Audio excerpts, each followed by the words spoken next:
Good morning, Nigeria. Welcome to the conversation here on Lagos Television. I am Abimbola Bello. We sincerely apologize for coming behind schedule this morning, but here we are here. Good morning, ladies. Good morning, and welcome to the conversation. I am Joy Olu. You know me, I'm always happy. I'm always dancing on Fridays. Good Any morning, party? everyone. There's no party. There's no party. There's no party. Good morning, everyone. Thank God it's Friday, and I am at Debingbe Omotayo. I have a party tomorrow. Anytime she's in high spirits, it rubs off. And of course, you know that when she's in high spirit like this, we do hope you will not come back on Monday and start slow. Start slow.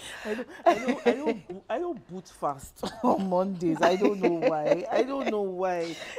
It's more or less like Mondays or weekends were made in China. They come really, really fast and they don't last. By the time you sleep and wake up, it's already Friday. I know, it's already right? Monday. And you're already just wondering that, what happened? How did we get to Monday morning this fast? Thank you. Anyways, but hopefully you would have a beautiful start on Monday since you're not partying this weekend. At least as of yet. I mean, well, I don't know if it's when I party I'm always. You wake up great on Monday morning. I hear you. That I'm always fully alive on Mondays. Okay. Yeah, it's when I party. You know you still owe us a party. Oh, okay. You still owe us the Sabaka night now. Did you forget? we remind you. Let me educate everyone. That's what. In the studio and our viewer that there is nothing like Sabaka night. You will Sabaka night. It is an innovation. Yes, now we want to be cultural. part of the innovation. It has nothing to do with Islam. Alajari Bidesi. We are not even talking about Islam right now. We are talking about party. You're welcome back, party. We are still waiting. Kobaje next year, Amashe. Okay, when you are saying party, what are you thinking? As in, Grandpa Adigun. I'm a rice, yes. And people will play music and you'll don't be worry, dancing. if you don't want us to play music, we will not play music. Food, we will use our mouths to dance. Don't worry. If that is the problem, no problem. We will not bring music. Hey, Afami, àwọn àfáà gan máa Hey, Afami, is there anything like Sabaka night? Hey, Afami, Lauren. Ẹ ṣé o. Àti Tèkó. See, even my producer said there's nothing like Afa here. So we are waiting. Okay, he should send me videos of his own Sabaka night. Don't worry. We are not. All things have passed. This is a new. Àwọn senior Alara Fani yẹn. Show me your own Sabaka night so that I can. You are trying to look for emulate. a way out. I hear you. Anyway, it's no problem. If you Dele hear me. If she decides not to do the Sabaka night, we'll hold on and wait for her next year, Ileya. She will paeron for us. Because now she has the right to paeron. So don't worry. If she says no Sabaka nights, bismillah, no problem. We will not argue. So once we will wait for you next year, inshallah. So it's okay. Choose one. So now that I've been for Hajj pilgrimage. Yes. So automatically you are entitled. It means I can start slaughtering around. Yeah. So next year we will wait. So which one do you want? Let me go and find my toothpick down. So choose your one. Is that cultural or is that what do you mean cultural? Is it cultural? So I know that I'm just doing Sahara. See, we've started the show. Don't worry. Is it cultural? So I just know, okay, big way you're doing Sahara or is Sahara how? It is Islamic. It is Islamical. Okay, I'll do that. It is. I will do that. Don't worry. Okay. Let's see. Next year, inshallah. Stylishly, she has chosen that one. Next year, we will wait. If you like, buy it now. And start we will be here. All right, let's begin the show this morning. You know how we do it on Fridays. We try as much as possible to help you begin your Friday on a beautiful note. That we intend to do on the program this morning. And we shall be having just one conversation, one that will show you will definitely enjoy on the program today. Let's begin the show by taking our news points this morning. And of course, I am starting from the side of the table this morning. And our first news point says parties race to upload candidates list on portal as INEC submission ends tomorrow. Political parties have intensified efforts to upload the names, personal particulars, and other required information relating to their nominated presidential and federal legislative candidates ahead of the deadline set by the Independent National Electoral Commission, INEC. In its revised timetable, the Commission had said parties must submit nominations for presidential and National Assembly candidates from 9 a.m. Saturday, June 27 to 6 p.m. Saturday, July 11, which is tomorrow. Section 29(1) of the Electoral Act 2026 provides for not later than 120 days before the election for the submissions of Forms EC9, which is the personal particulars of candidates, and EC9A, 9B, 9C, 9D, 9E, which should be named list of nominated presidential and National Assembly candidates online. The Commission fixed August 1 for the publication of personal particulars of presidential and National Assembly candidates in line with Section 29(3) of the Electoral Act, which provides for the action within 21 days of receipt. However, in the revised timetable, the Commission fixed the online upload of the names, personal particulars, and other required information relating to the nominated governorship and state houses of assembly candidates between 9 a.m. Saturday, July 18 and 6 p.m. Saturday, August 8. INEC equally scheduled the publication of personal particulars of governorship and state houses of assembly candidates for Saturday, August 29. Well, it's a long read, but the bottom line here is there is the first deadline tomorrow, which is for the parties to submit the names of their presidential candidates and all of the personal information to upload on the INEC portal. As it stands, we know that we haven't heard from the APC, which is the ruling party, as to who its presidential vice presidential candidate would be. But my take here, now this is my personal opinion, is since nothing has been said, perhaps Nothing they just is changing. automatically put the incumbent vice president as the candidate for the party, since Mr. President will be seeking a re-election. So perhaps it will still be that ticket that will fly, because if it should be the other way around, or if anything were to change, I'm sure we should have heard by now. But tomorrow is just around the corner. 6 p.m. 6 p.m. tomorrow. Again, we know how we are in Nigeria. Maybe after tomorrow, we'll hear people start saying, we need an extension. Exactly. Or even INEC. The portal can have Even- issues. They'll say portal network Another issues. can happen. A glitch can Waited, happen. It's not- waited is it for jam? this long now. Let's be optimistic for once. And just But I hope. cannot see your face. But you can hear my voice. I don't like it. That pillar is separating. But you can I hear will my bring voice. down this pillar. Let's deal with my voice. Or be stealing looks at me. Don't worry, I'll adjust in a bit, don't worry. So let's take your story. Nothing must happen to Obi. El Rufai, Atiku wants Tinubu. Former Vice President and presidential candidate of the African Democratic Congress, ADC, Atiku Abubakar, has warned that the true measure of any democracy is not how comfortably those in power wield authority, but how safely those outside power can exercise their constitutional rights, declaring that nothing must happen to Peter Obi and renewing his call for the immediate release of Nasir El-Rufai, warning that history has never been kind to governments that elevate political combat above the welfare and security of their citizens. The ADC presidential candidate invoked a proverb to drive home his point.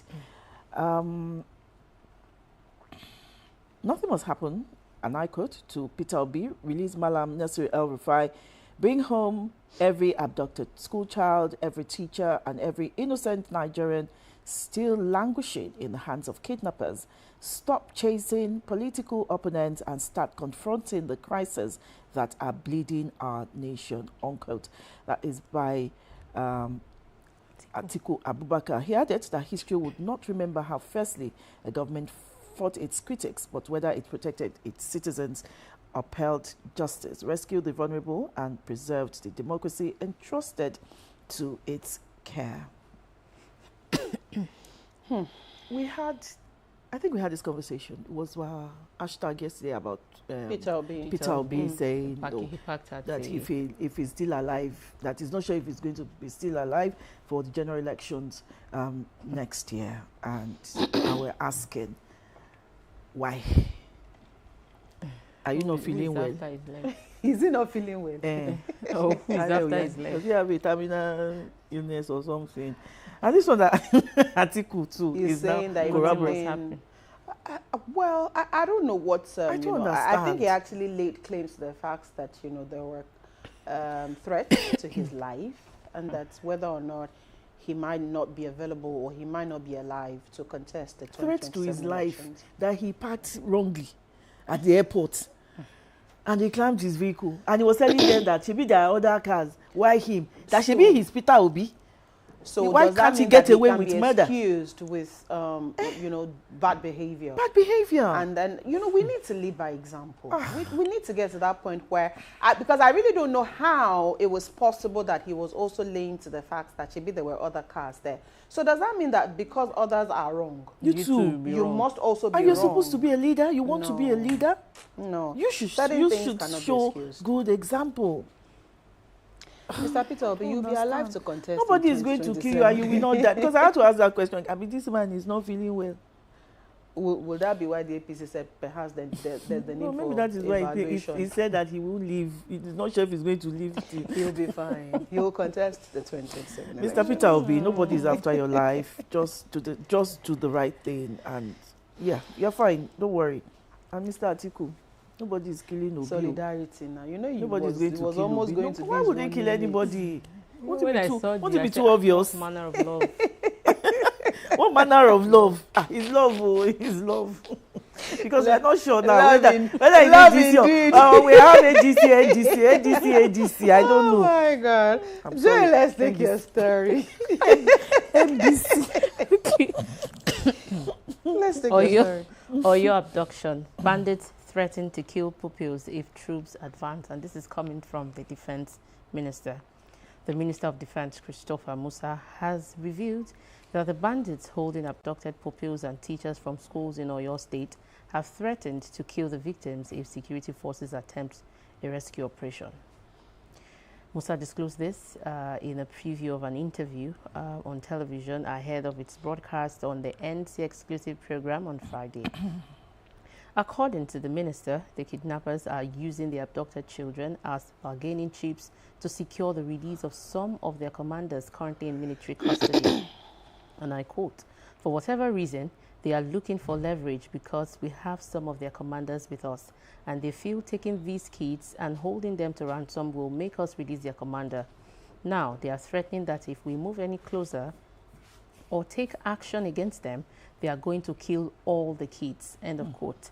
The minister comments comes almost 8 weeks after armed men abducted 39 pupils and 7 teachers from Baptist Nursery and Primary School and 2 other schools in Esinde Orire local government area in Oyo State on the 15th of May. Speaking on measures to curb banditry and kidnapping, Musa backed the death penalty for convicted kidnappers and terrorists, arguing that tougher sanctions are necessary to deter criminality. Anyway, that's basically the thrust of the story there, but I find this very, very somehow, for lack of a better word, that these children are still in custody at this time. Mm-hmm.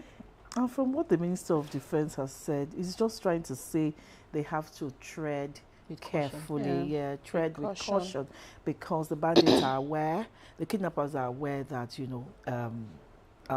the armed forces are, coming for them, getting closer, and, and they've said it, they've, put out the word that if they get any closer, they're going to kill all the children and all the other kidnapped victims. So they now have to go back to the drawing board and look for and start to think of another strategy. That's what he's just trying to put out there. So, of course, he's also trying to tell Nigerians that, look, it's not as if we're not doing anything, but we need to get these people out alive. Well, again, like you said, it was the defense minister trying to assure Nigerians that at least they're still alive, and also promising that they are doing all they can to ensure that they're released.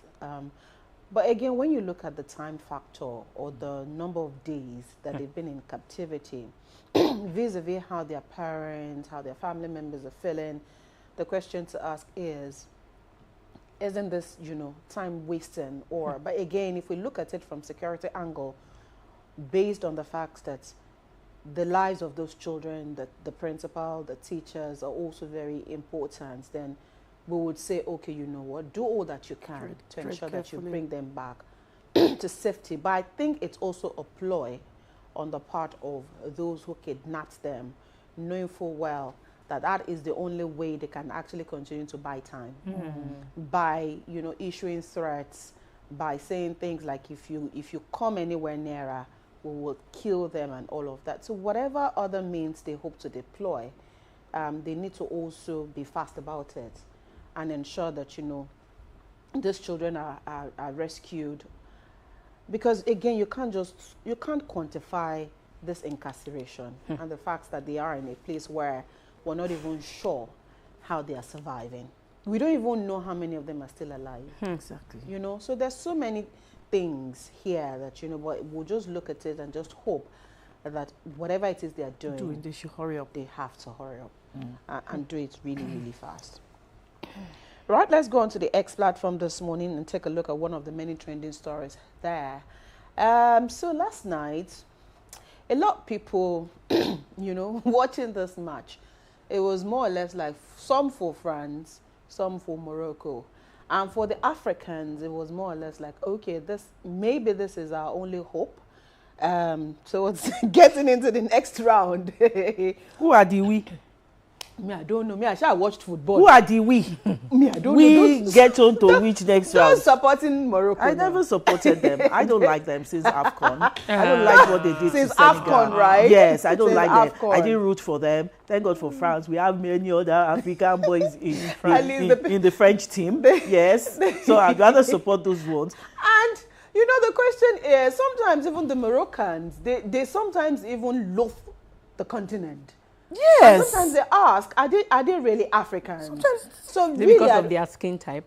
they are black. They are white Africans. they are Arab Africans. Hello, Awoyibo. When I was in Hajj, they were referring to Arabs as Awoyibo. Jumala isn't here today. I probably would have asked him, was there also an officiating problem here?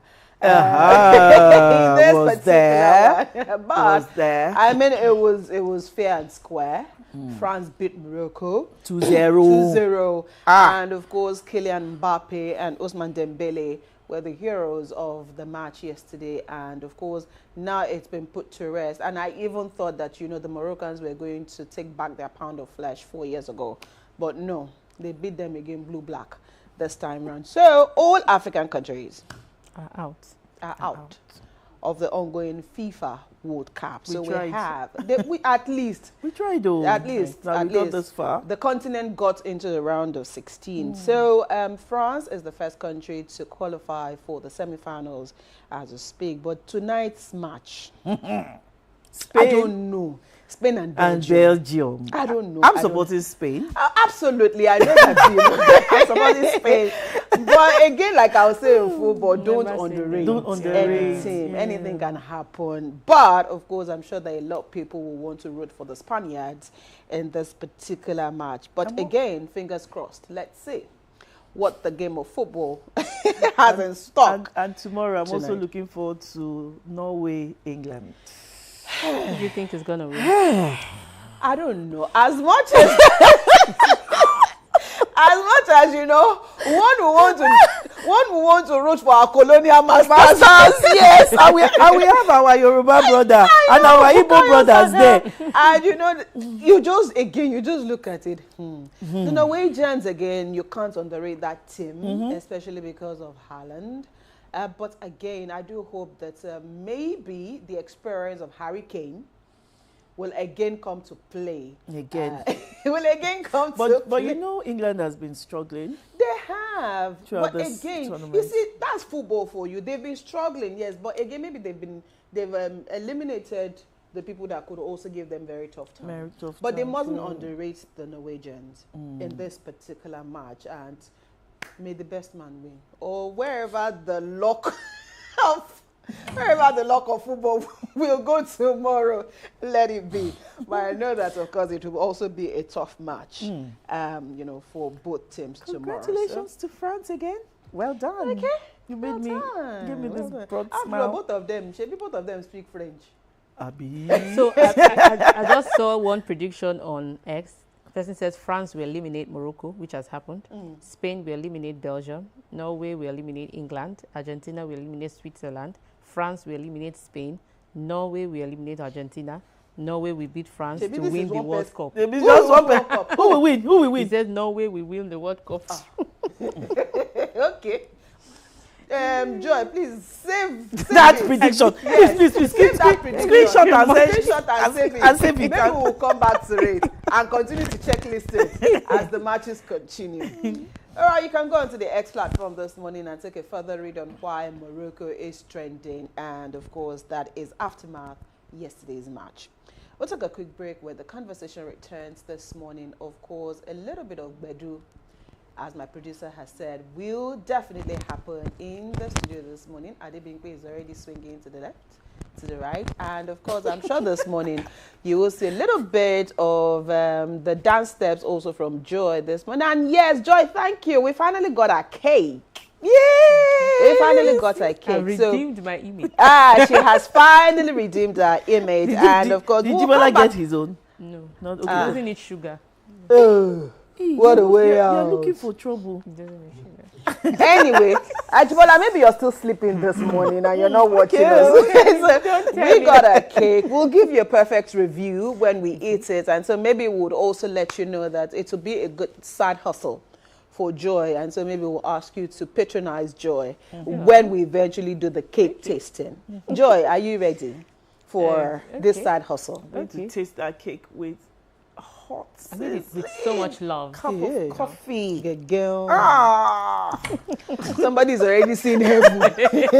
Somebody's already seen heaven right here on earth. All right, Joy, thank you for the cake. We'll take a quick break. When we return, like we said, our conversation this morning will be all about music. And today, about... My producer. My producer. You were about to go home. Maybe you can even walk on set and let them see you this morning, because it looks like you're already in the mood. Take a bow. Take a bow. Take a bow. Take a bow. Take a bow. Take a bow. That's him. We'll be right back after this break.